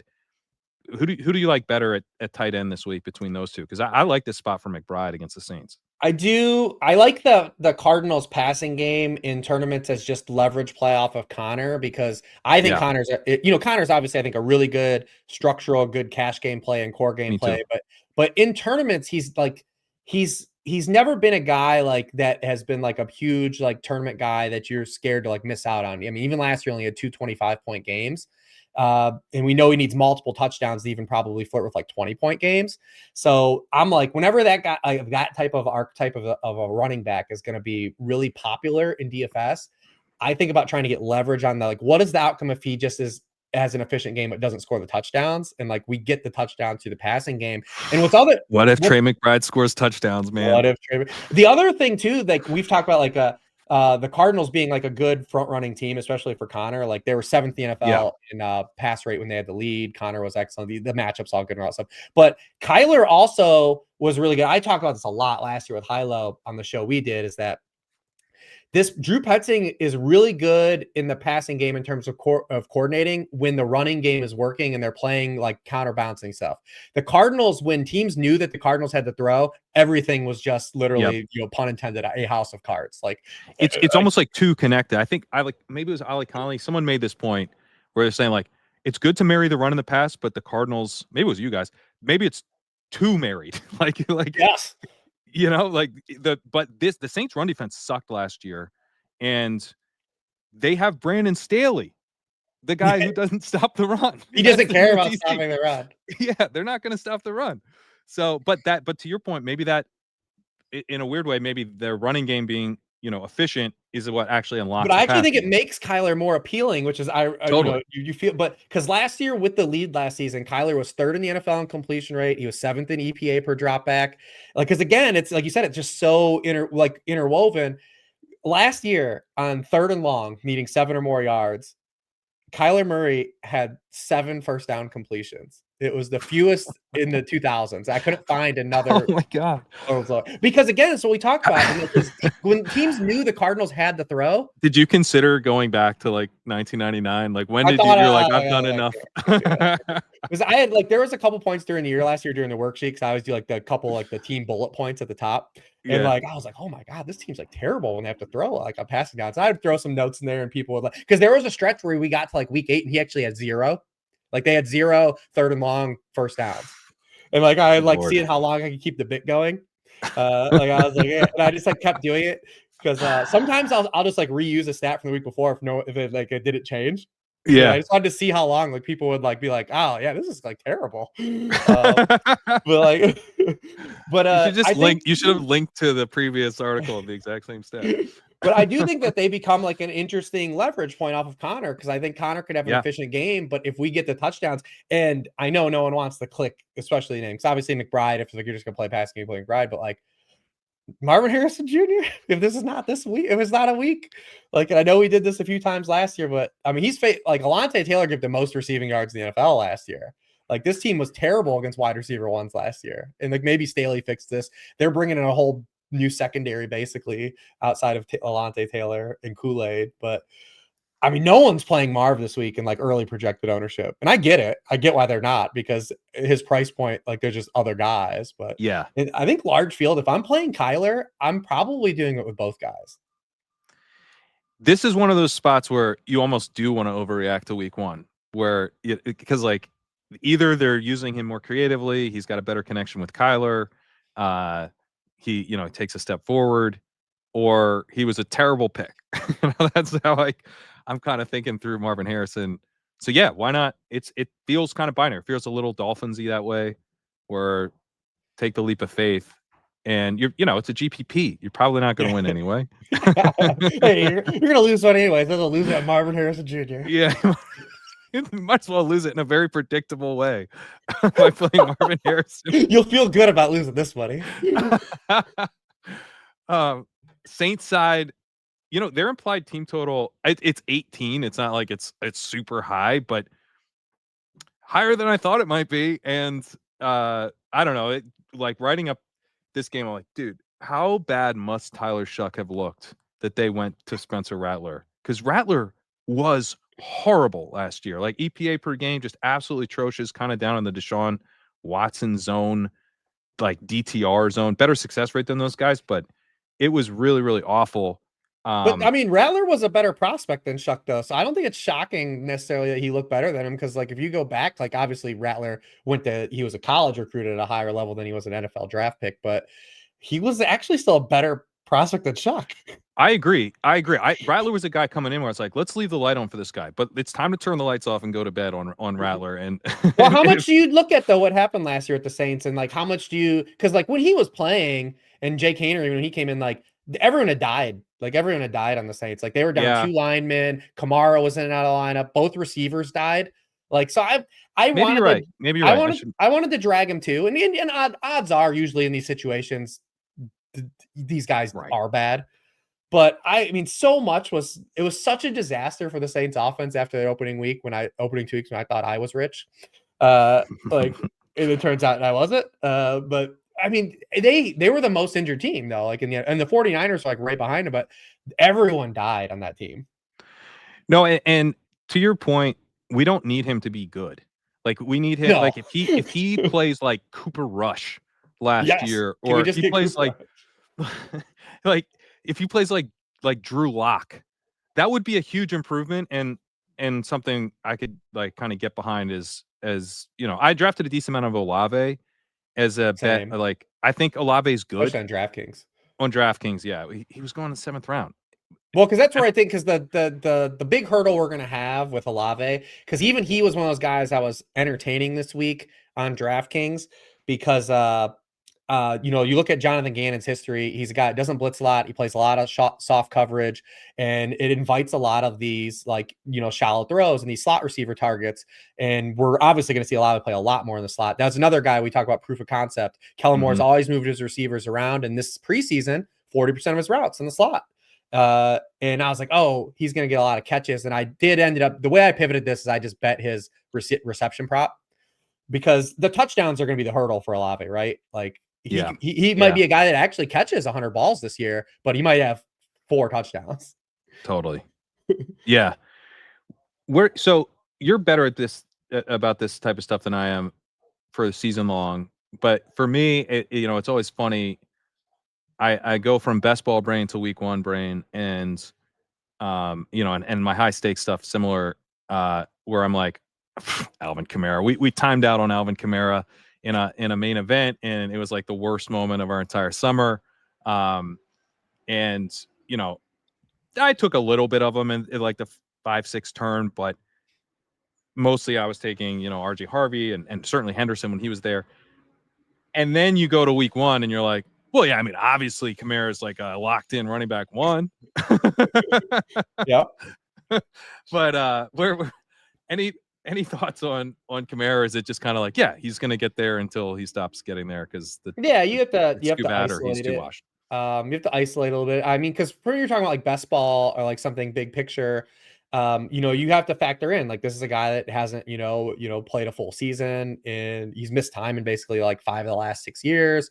He's never rushed for 1,000 yards. He hasn't had more than 6 rushing touchdowns since 2020, and obviously it's not a team that we don't anticipate scoring a lot of touchdowns this year, even if they're a little better than expectations are. Yeah. So like big picture, you factor all in, but like a managed league, like we're just living week to week. This is where we talk about like being able to flip like that week 1 rankings versus ADP and stuff. Like, Totally. yeah, he's in a good spot. You just follow that, and then we'll play this thing, trial and error. I didn't think like in managed leagues he was still okay to draft because when he's out of your lineup, he's out of your lineup. Like, right. People always get this stuff wrong, right? It's the same thing, like the whole conversation about Rashee Rice, and there's nuance for Rashee Rice versus like FFPC and something else. But I kept bringing up, like, I remember writing this article in 2018 when Julian Edelman got suspended because I'm old and I'm a donkey. But like, I remember Julian Edelman was like getting drafted as like a basically on the wide receiver 1, wide receiver 2 line, and then he got suspended for PEDs. He goes like wide receiver 30 because like people are out. He's like out the first 4 games. I'm like, what? I'm like, that's okay. Like, it's all right. Like, we know he's out. We're going to get replacement value at minimum. And like odds are early in the season, we get better than replacement value because we don't have injuries and bye weeks and the other things to deal with. And remember, Chris Hogan and him flipped ADPs, and like Edelman came back and was like incredible the rest of the season. Like, basically, your month of replacement value plus Edelman was like, equivalent to like getting the wide receiver like 8 that year is like what the math checked out to. It is funny that with Kamara though, like when Kamara misses games, Kamara plus replacement value running back is still probably like the RB12. Yeah.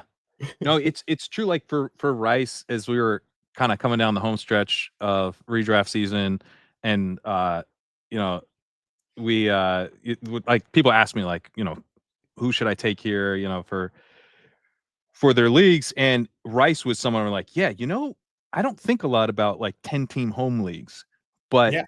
who's better on your bench than Rasheed Rice?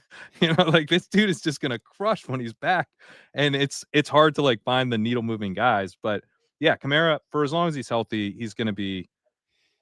I guess the one thing that I would note with him in this matchup is that I think you would prefer like someone who's actually good at running the ball here. Um, and like if you look at Well, like and the way that's the the other Saints, element, right? Like, because they lose Kubiak, who kind of got his, because he was a bad runner like the 3 years before Kubiak got there. right? And then like we saw him like last year he had a 54% outside zone rate, 72% zone run rate. Like, is that going to be sticky? Like, that's the whole reason why we're excited about Kenneth Walker. Like, Mm-hmm, mm-hmm. he kind of does he just go back to being what he was the 3 years before Clint Kubiak? And he still wasn't even that good last year. I mean, Yeah. rush yards are expected, success rate, like all that stuff was pretty weak. The receiving game stuff was awesome, but um, yeah, not as And bad that's as what you're like a excited couple years about. ago, but still. I Do you consider do him a you lot similar to Lave. Like, I like him in the catches, the catch stuff, but then I just worry about like the Yeah, ceiling because yeah, ceilings are so tethered to touchdowns. And I know that touchdowns aren't predictable, but we do have a good idea like what teams score touchdowns and what archetypes of players score touchdowns. for And like sure. it's hard to check those boxes with this team and those two guys, even though I do think that they were like ultimately when we look back, people are gonna go back and look and say, hey, Chris Olave was ADP wide receiver 34, and he might finish as like the wide receiver 18. And people are like, I told, look at that. And but like, what did wide receiver 18 win for you? Like, and that's probably how we're gonna be with Kamara too, like Yeah. in the same boat. Well, like with Kamara, one of my questions is, do they actually utilize Kendry Miller a little bit as kind of the early down runner? Not, like he's going to be in a true split, but he was running back 7 with 71% of the snaps last year. He was running back 1 in expected fantasy points per game. A lot of that's because he gets, the high value receiving stuff, but he's so locked in because he has all the high value touches to himself and, gets fed as a receiver. I do wonder if maybe, because they've talked about this, like utilizing the other running backs a little bit more. They seem to like Miller certainly more than Dennis Allen. So I think Kamara is an RB1 this week for sure, but something I'm going to have my eye on if Miller actually has a roll out of the gate. Yeah, Uh, absolutely. Steelers Jets. This is, I mean, I think we can probably cover this one pretty quickly. Like the Jets were a massive run funnel last year. And maybe that doesn't carry over, but my write up was whether or not they're going to be a run funnel this year, they will look like one after week 1 because Yes. Arthur Smith is going to run way more than he should. And we're going to then be like trying to take that out of the trends. Arthur Smith is like a trend ruiner because you got to go. Did they play Arthur Smith? Is this a team that you run on, or did they play Arthur Smith? And I think we're gonna have a game environment that's not very voluminous here. I'm kind of on like the Jets. I think the Jets will be able to be pushed this year. Like if you push the Jets, I think they'll pass more than people think. That's my kind of season long take on the Jets because the Lions love to run the ball. They've got the head coach, the OC, both come from the Lions. They're both there a while. I think the philosophy will be run first, but we're also going to try to play to win. So if we get in game environments where they're down, I don't think they're going to roll over and try to hide the passing game.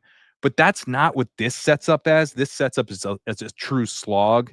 And so Hmm. I just don't think we get that much passing volume. And, you know, as good as Justin Fields is as a runner, he did a ton of damage. Like in his 2022 season, he had over 700 scramble yards, which was outrageous.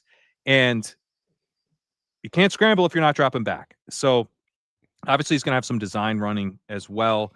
He's had good design run numbers, when he's been a starter, but I think he's someone where you want both. You want the dropbacks and the design runs, and we're really probably just going to have design runs in this game. Not a ton of fantasy goodness here. Like No. Jalen Warren probably jumps out the most from like oh, this could be it's about as good of a Warren setup as we'll probably have this year. So you can bank that, I guess, if you drafted him. Otherwise, eh. Yeah, I mean, I'm with you. This is maybe a first to 2 touchdowns win type of environment. For sure, we didn't see Rodgers play in the preseason, and Rodgers paired with Arthur Smith, this offense could be slower than anything we've ever seen. You know, I know, man. Rodgers loves to play slow. He loves to take his time at the line of scrimmage. Green Arthur Smith, 18. Green yeah. 18. You gotta say it. You gotta say it. Green Say it a couple more 18. times. Get it down in 1 second. Okay, go.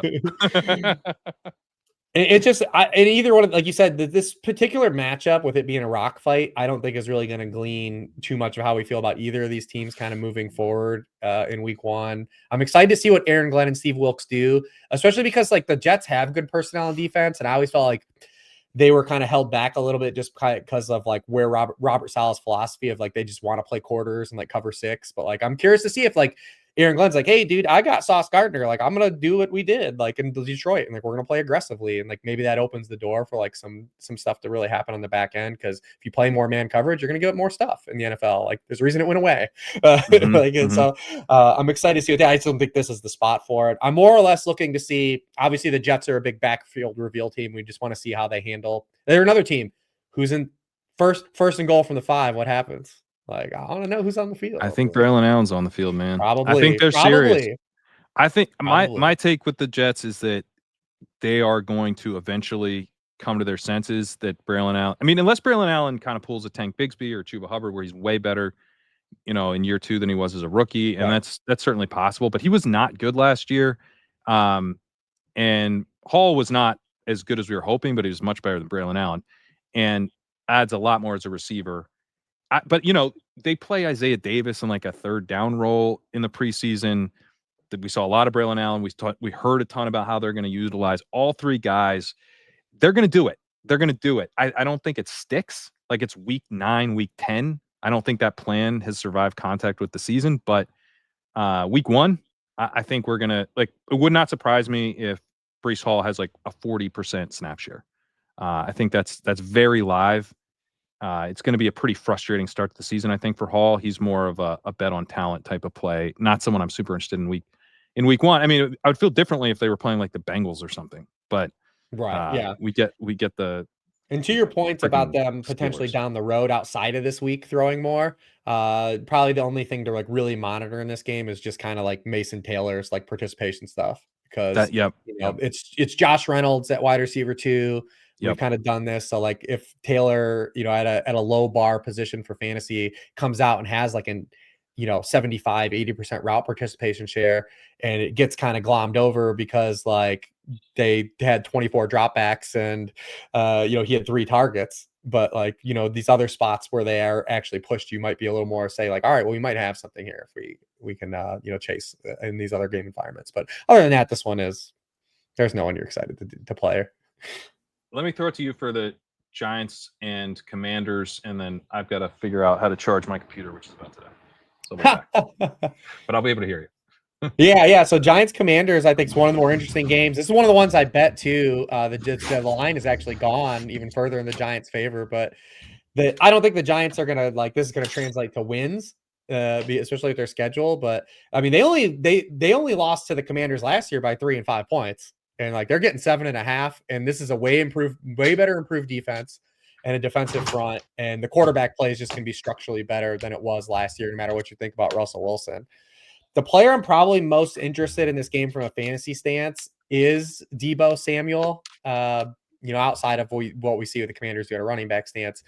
But because this defensive front for the Giants, Dexter Lawrence, Brian Burns, Kayvon Thibodeau, Abdul Carter, they had Paulson Debo and Javon Holland at the back end. They also played Jaden Daniels pretty tough in both games. I just said the 2 spreads that they beat him by. Jaden Daniels did not have a huge fantasy run out in either game that these teams played. And pair that with the Terry McLaurin holdout. And, we've now seen like a little bit of a sample of these guys that hold out. They do tend to start slow. And Terry McLaurin didn't even have an elite target share last year. He just scored a bunch of touchdowns. So I do think there's some signal here for Deebo in this particular matchup to have a larger run out if you draft him as your wide receiver 4 or wide receiver 5.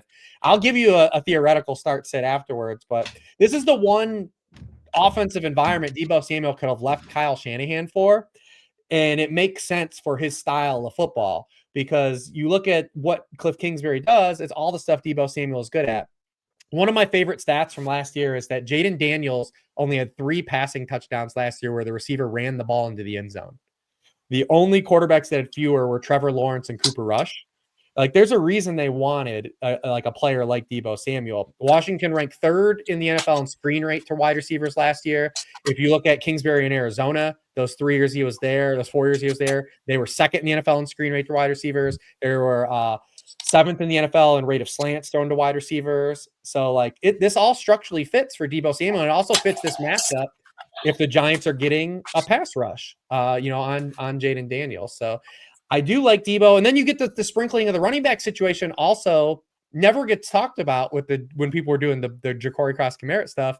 It's like, this is an offense last year that led at the 7th highest rate in the NFL, and they were still 19th in running back runs with all those snaps led. This is a team this team's gonna have 150 non-running back runs through Jaden Daniels and Deebo Samuel. Like, so you also get that little sprinkling of Deebo. I was going to piggyback off the game we just talked about. If you got Garrett Wilson and you got Deebo Samuel as your wide receiver 4, are you playing Deebo Samuel over Garrett Wilson? Come on, man. Honestly, maybe. That's such a bummer. That's such a bummer. I think I probably would just play Wilson as, because the target share could be like 36%, now how many targets? Not a lot, but yeah. But that I'd just be betting on him just consolidating volume. What about some of those other guys like we talked about, like Diggs, who might not have like 100% snap share? I think probably Samuel. Okay. Yeah. Let me see in the ranks if I have that. No, I should move Samuel up a bit. It's a good case. It would be really funny if the answer to Ja'Cory Cross-Kamara, Chris Rodriguez, Austin Eckler was just Deebo Samuel, and that seems pretty plausible.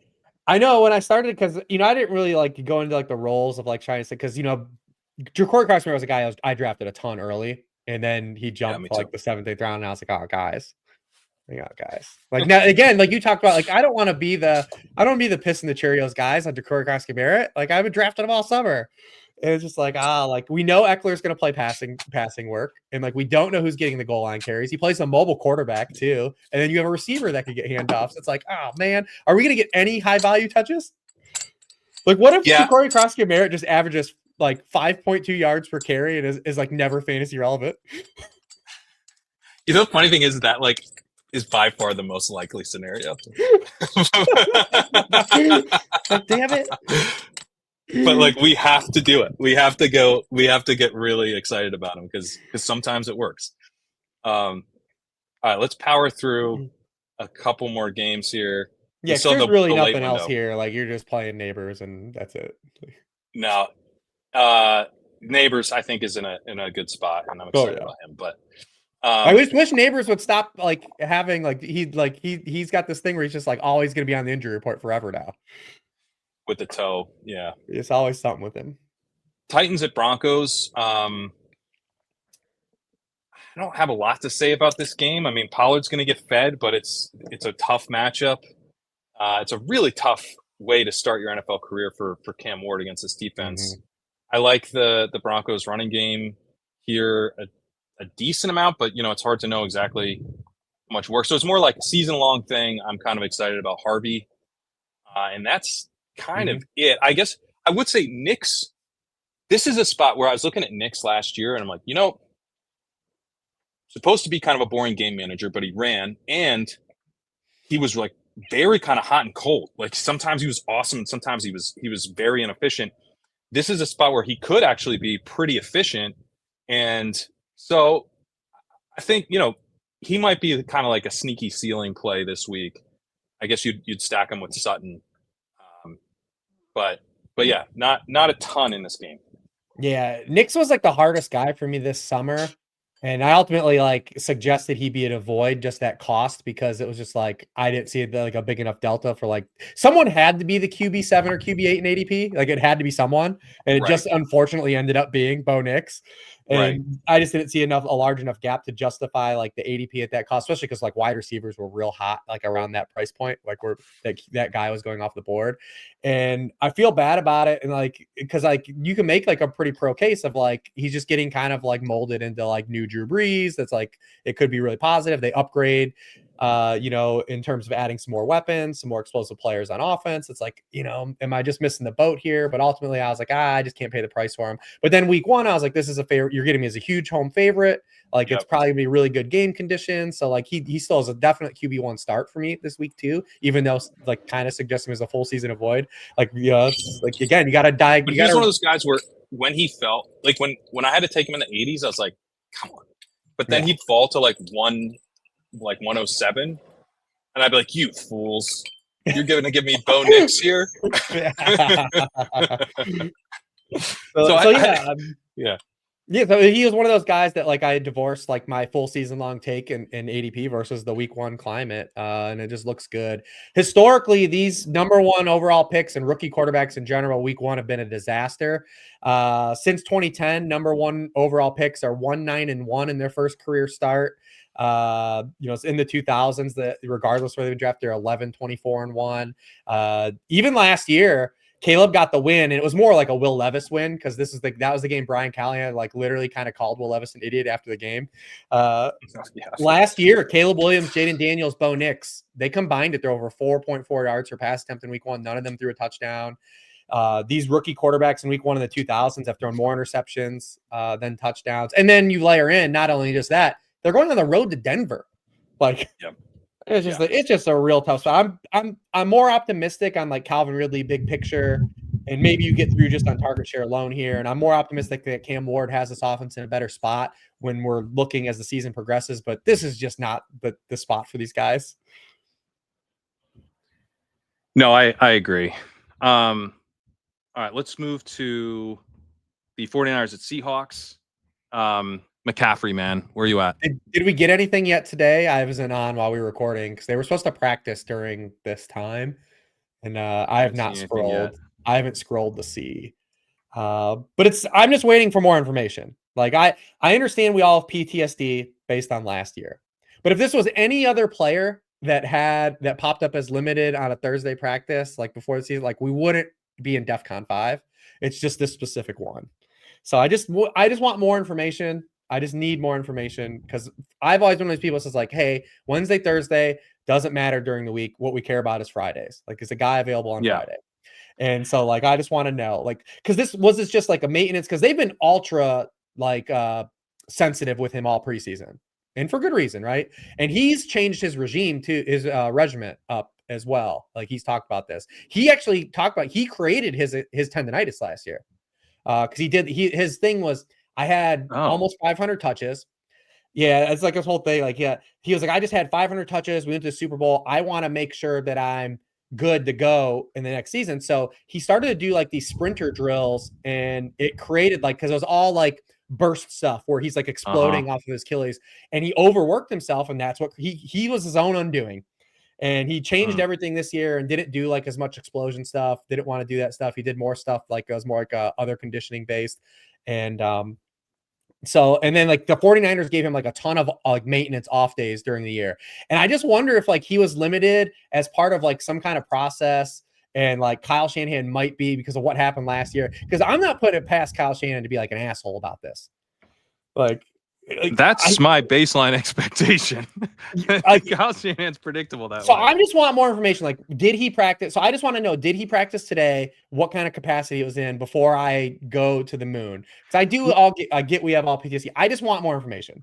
I agree. Although from the Roto World days, the limited practice with a new injury is always he suffered it. I want to know, was he just limited and they just labeled it as like that was what they used, did the label like. Right. No, I completely agree. It's just hard not. It's like one of those things where until I know, I'm basically explaining to you why I'm stressed out. Yeah. We all are. Oh, dude, we're all stressed. Yeah, I was here. Draft 49ers, guys. What's funny people though about are already the victory CMC lapping thing, it. People are victory lapping a limited practice on Thursday. Like, it's the most embarrassing stuff I've ever seen. I was tagged in a post. Me and like 8 other people are tagged in a post. with the scarecrow, like if you only had a brain, how did you not see this coming? How did you not know that McCaffrey would be limited on the first Thursday before the season, you fool? So yeah, people have lost it. We cannot be rational about Christian McCaffrey anymore. I We understand. just need to wait for the practice report. What's funny too is like even coming down like and saying Christian McCaffrey is fine, he's good to go. The workload and stuff all looks really good and looks positive under that context. But like this is a spot like I think this game environment it could be relatively bad overall for a number of reasons. Like one, we just have so many moving parts for both these teams. The 49ers are basically going to be rotating in 6 rookies on defense. Robert Saleh's in on as back-end defensive coordinator. The Seahawks are bringing in Clint Kubiak. Obviously, these guys have a lot of familiarity with each other as well. Kubiak and Saleh. There's a relationship between these teams. We've got Sam Darnold in kind of his first start with the Seahawks.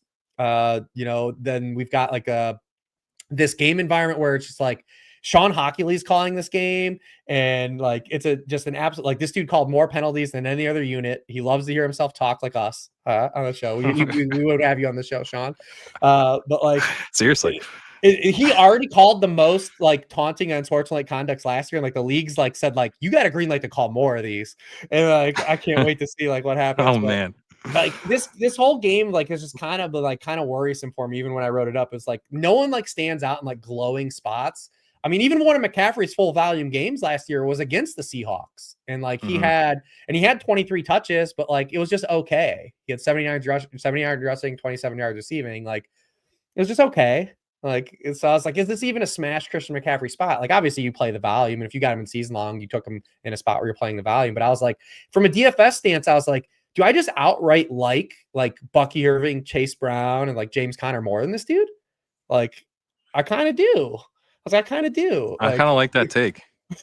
And like I kind of just think this is a game that is set up to go under. I think it's like all the familiar stuff. Like I don't know. I'm like, if obviously you got your guys and season long, you play your guys. Because I think the more interesting conversation is not CMC for DFS. I think the more interesting conversation is Ricky Pearsall in DFS. What's his role? I think like obviously with this Jennings holdup, like this isn't a great matchup. Like it doesn't stand out on paper. Like the Seattle, when they had their healthy secondary last year in their first, like they were an awesome defense. They might be the best defense in the league. Like it's correct. Like them, the Texans, like they're up there. And I'm like, man, Pearsall, like he's projecting for like pretty high ownership. Obviously, we have Ibuka in that same price point. We've got Matthew Golden just like a couple pennies down. Like I was like, man, is Pearsall like is he like the guy that's bad chalk this week? Is he the bad chalk play? He's another kind of binary guy, but maybe in a way to fade it. This is going to be another victory lap guy either direction on Monday. Oh, 100%, dude.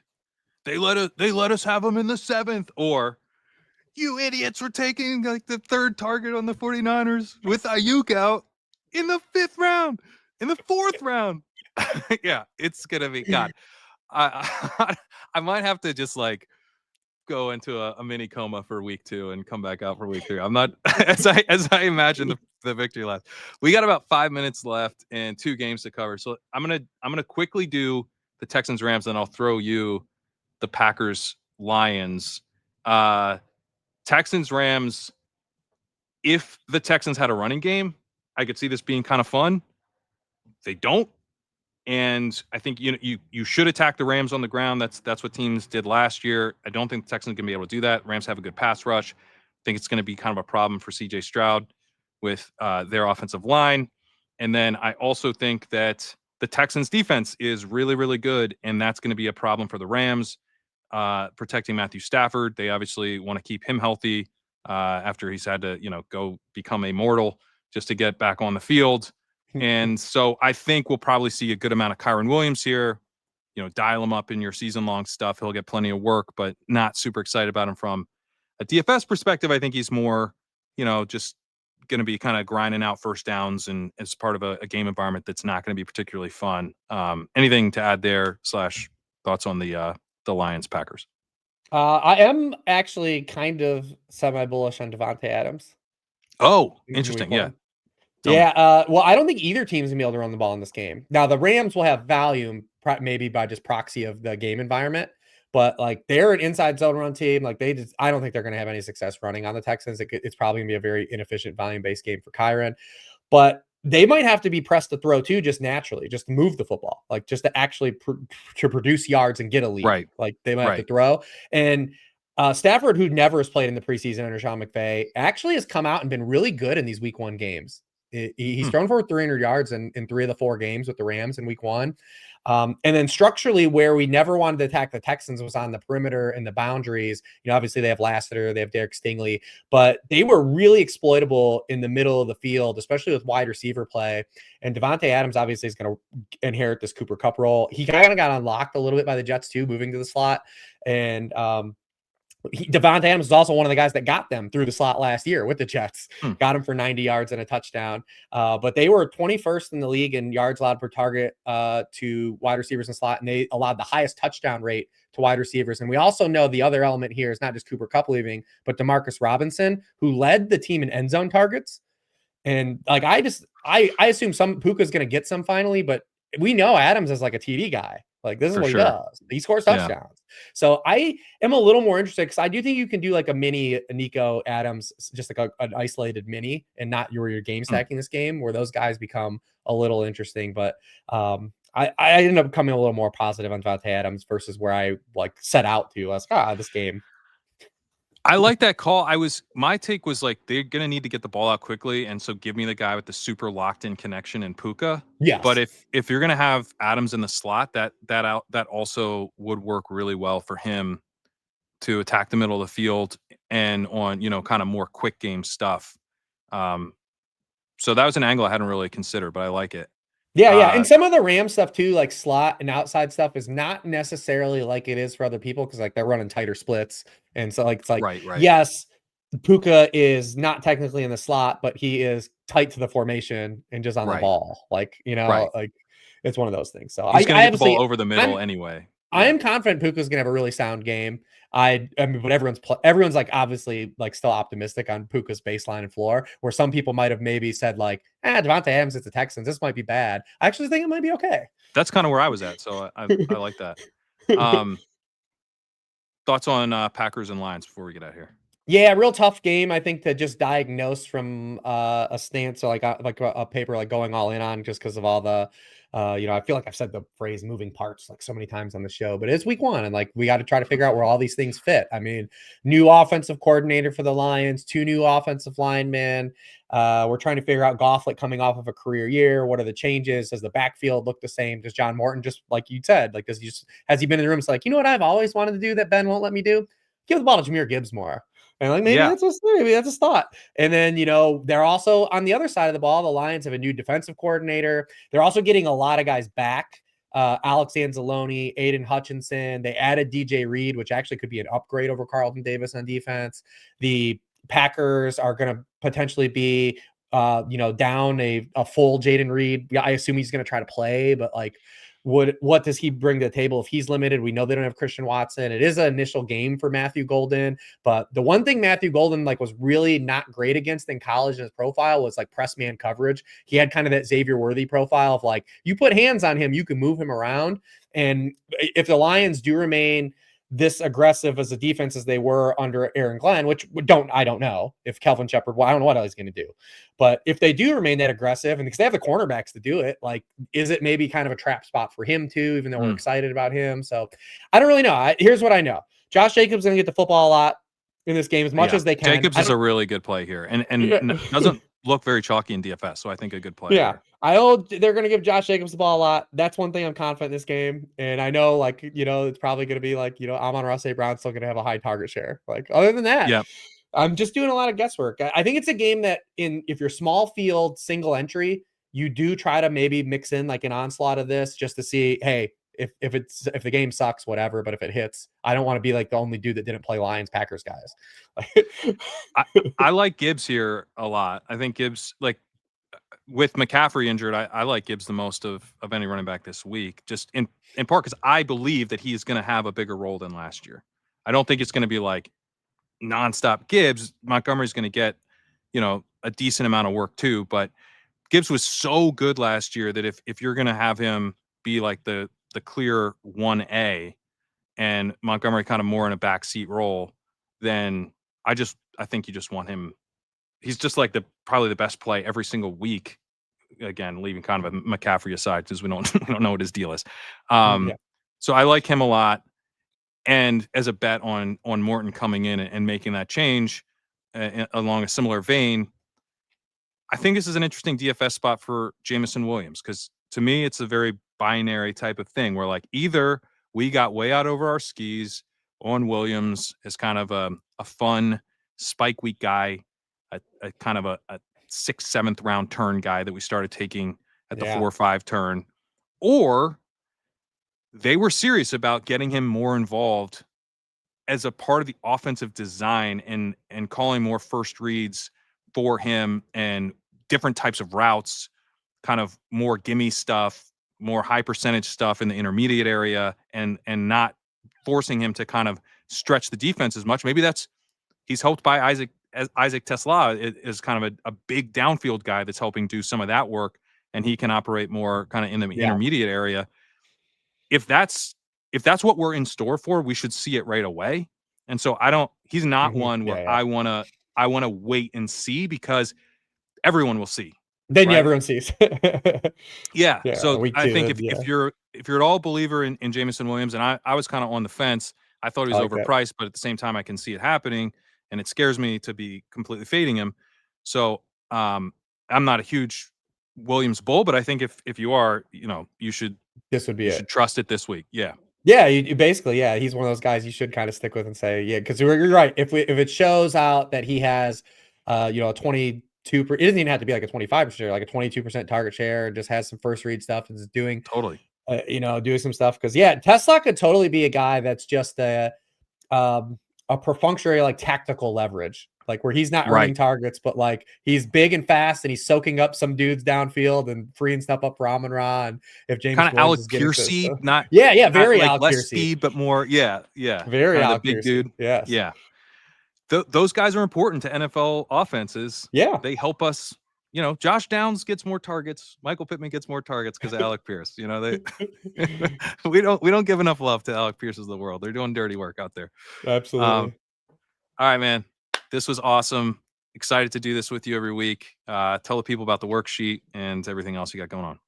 Yeah, you can just find myself writing up all these games in detail. If we didn't cover a player, it'll be, we both wrote them up, I assure you. So go check out the work that we did. If we did skip over one of your favorite plays of the week, and maybe we just accidentally did, just because we have so much to say and we like talking about this stuff. But you can go to Sharp One House, check that out. If anyone's still listening at this point in the show and you want to use promo code Sharp40, we're doing 40% off the first week just to see, give you proof of concept of like the work that I'm doing. So come aboard and hang out. But I look forward to doing this every week with you guys, and an open door for anyone that still says like, hey, this would be a great name for the show. Like, please send us ideas. The walkthrough, you can check it out at legendaryupside.com, and the Jaguars and Panthers write-up is above the paywall, so you can check out and I do that every week. So the Cover Boy, that game will always be available to everybody. But yeah, this was a ton of fun. Look forward to chatting next week, and good luck to everybody in week 1. We'll see you later.